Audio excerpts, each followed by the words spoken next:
নামাজের ভিতরে প্রায় একটা সূরাই আমি বেশি পড়ি, সূরা ফাতিহার সাথে বারবার এই সূরাটা মিলিয়ে পড়ি। এরকম একটা সূরা দিয়ে যদি আমি প্রত্যেক রাকাতে মিলিয়ে মিলিয়ে নামাজ পড়ি, নামাজ হবে কিনা? অত্যন্ত গুরুত্বপূর্ণ প্রশ্ন বলে মনে করছি। এটা আমাদের মুসলিম সমাজে অনেকেই নামাজের যে সমস্ত বিষয় আবশ্যক এটা আমরা অনেকে জানি না। নামাজের ভিতরে সূরা ফাতিহার পরে যদি প্রত্যেক রাকাতে যেখানে সূরা মিলানো যায়, তো এই সূরা মিলানোর যে ফরজ নামাজগুলো রয়েছে, যেমন আপনি জোহরের নামাজে প্রথম 2 রাকাতে সূরা ফাতিহার পরে যখন সূরা মিলাবেন, সেই সূরা মিলানোর সময়ে আপনি যদি সূরা ফাতিহার পরে সূরা ইখলাস পড়েন, আবার দ্বিতীয় রাকাতেও যদি সূরা ইখলাস পড়েন, আসরেও যদি এইভাবে আপনি সূরা ফাতিহার পরে সূরা ইখলাস পড়েন, প্রথম রাকাতেও সূরা ইখলাস, দ্বিতীয় রাকাতেও সূরা ইখলাস, মাগরিবেও যদি আপনি প্রথম রাকাতে সূরা ইখলাস, দ্বিতীয় রাকাতে সূরা ইখলাস, এশাও যদি আপনি সূরা ইখলাস দিয়েই পড়েন, সুন্নাও সূরা ইখলাস এবং বিতরেও যদি সূরা ইখলাস পড়েন, নামাজ হবে কিনা? হ্যাঁ, নামাজ নিশ্চয়ই হবে। এবং এটা সাহাবায়ে কেরামের আমলের মধ্যেও এমন ছিল। একজন সাহাবী তিনি সূরা ইখলাস বারবার পড়তেন। নবীজি সাহাবীকে আদর করে বললেন যে মাস সাবাব লিলুজুমি হাদিহি সূরা, এই সূরা কি তুমি তোমার জন্য আবশ্যক বানায় নিলা কেন? তো সাহাবী জানতেন, সাহাবী কোনো ফতোয়া দেন নাই, ডাইরেক্ট নবীজিকে বললেন ইন্নী উহিব্বুহা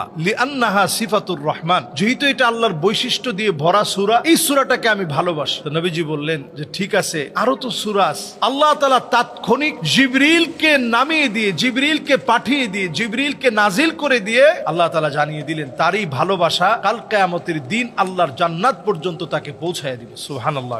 তাহলে সূরা ইখলাসের দাম অনেক বেশি। আপনি একটা সূরাকেও যদি সহিভাবে তেলাওয়াত করেন, আপনার নামাজ হবে। হ্যাঁ, এই একটা সূরার ভিতরে আমরা সীমাবদ্ধ থাকবো না। ফাকরাউ মা তায়াসসারা মিনাল কোরআন, যেখান থেকে আপনার সহজ লাগে, ভালো লাগে, যেখান থেকে পড়তে আপনার স্বাদ লাগে, মজা লাগে, আপনি ওই জায়গাটা বারবার পড়েন, পড়ার চেষ্টা করেন, একটু একটু করে মুখস্থ করেন। দেখবেন ইনশাআল্লাহ আপনার অনেকগুলো সূরা আপনার মুখস্থ হয়ে গেছে। আল্লাহ তাআলা সহজ করে দিবেন। আল্লাহ তাআলা বারবার কোরআনুল কারীমের মধ্যে বলেছেন ওয়ালাকাদ ইয়াসসারনাল কোরআনা লিযিকর ফাহাল মিন মুদ্দাকির, এই কোরআনকে আল্লাহ তাআলা সহজ করেছেন। আছো কি কেউ এমন এই কোরআন পড়বে, জানবে, বুঝবে, বোঝার চেষ্টা করবে? এজন্য আমরা শুধু একটা সূরা নিয়ে থাকবো না। তবে যদি কেউ একটা সূরা দিয়েও নামাজ পড়ে, নামাজ নিশ্চিত হয়ে যাবে। লিআন্নাহা তা'দিলু সুলুসাল কোরআন, সূরা ইখলাসটাই কোরআনুল কারীমের 1/3, 10 পারার সমান সওয়াবের অন্তর্ভুক্ত করবে, আপনাকে 10 পারার সমান সওয়াব দিবে একটা সূরা পড়ার মধ্য দিয়ে। এজন্য আমরা একটা সূরাও যদি সহিভাবে শিখি, অন্তত আমাদের নামাজটা সহি হবে। আল্লাহ আমাদেরকে অনেকগুলো সূরা সহিভাবে পড়ার, সহিভাবে নামাজে তেলাওয়াত করার তৌফিক দান করুক। আসসালামু আলাইকুম ওয়া রাহমাতুল্লাহি ওয়া বারাকাতুহু।